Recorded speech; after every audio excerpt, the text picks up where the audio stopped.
Hello friends, வணக்கம். Welcome back to my channel. இன்றைக்கி நம்ம கேரட் வச்சு ஒரு பொரியல் எப்படி செய்கிறதுன்னு பார்க்கலாம். கடாயில் 1 டேபிள் ஸ்பூனுக்கு ஆயில் சேர்த்து சூடு பண்ணிவிட்டு, ஒரு 1/4 டீஸ்பூனுக்கு கடுகு உளுந்தம்பருப்பு, கொஞ்சம் கருவேப்பிலை, ஒரு வெங்காயம், ஒரு பச்சை மிளகாய் பொடியாக நறுக்கி ஆட் பண்ணிவிட்டு அதை ஒரு 1 நிமிஷம் வதக்கி விட்டுறலாம். இப்போ அது கூட நம்ம கழுவிட்டு தோலை ரிமூவ் பண்ணிவிட்டு கட் பண்ணி எடுத்து வச்சுருக்க கேரட்டை ஆட் பண்ணிக்கலாம். கேரட்டுக்கு தேவையான அளவு உப்பு ஆட் பண்ணிவிட்டு ஒரு 1 நிமிஷம் குக் பண்ணிக்கலாம். இப்போ 1 நிமிஷம் வதக்கிட்டு கேரட் வேக வைக்கிறதுக்கு தண்ணி ஆட் பண்ணிக்கலாம்.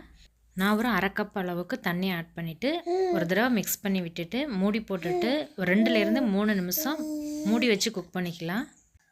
இடையில ஓப்பன் பண்ணி ஒரு தடவை மிக்ஸ் பண்ணி விட்டுருங்க. கேரட் நல்லா சாஃப்டாக குக் ஆகணும், அது வரைக்கும் நம்ம மூடி வச்சு குக் பண்ணிக்கலாம்.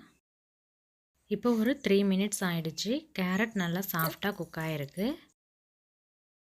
இப்போ இது கூட நம்ம ஒரு 1 டீஸ்பூனுக்கு மிளகாய் தூளும் 1/4 டீஸ்பூன் மஞ்சள் தூளும் சேர்த்துட்டு நல்லா கலந்து விட்டுட்டு ஒரு 1 நிமிஷம் லோ ஹீட்லேயே வச்சு குக் பண்ணிக்கலாம்.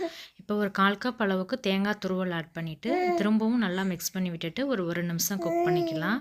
இப்போ கொஞ்சமாக கொத்தமல்லி இலை ஆட் பண்ணிவிட்டு மிக்ஸ் பண்ணி விட்டுட்டு ஃப்ளேமை ஆஃப் பண்ணிவிட்டு இறக்கிடலாம். இப்போ டேஸ்டியான ஹெல்த்தியான ஒரு கேரட் பொரியல் ரெடி ஆகிடுச்சு. இதை நம்ம சாம்பார், ரசம், தயிர் சாதம் இது கூட சைட் டிஷ்ஷாக சர்வ் பண்ணலாம். இந்த வீடியோ பிடிச்சிருந்தா லைக் பண்ணி ஷேர் பண்ணிவிட்டு சப்ஸ்கிரைப் பண்ணி பெல் ஐக்கானை கிளிக் பண்ணி ஆளுங்கிற ஆப்ஷனை கிளிக் பண்ணி வச்சுக்கோங்க.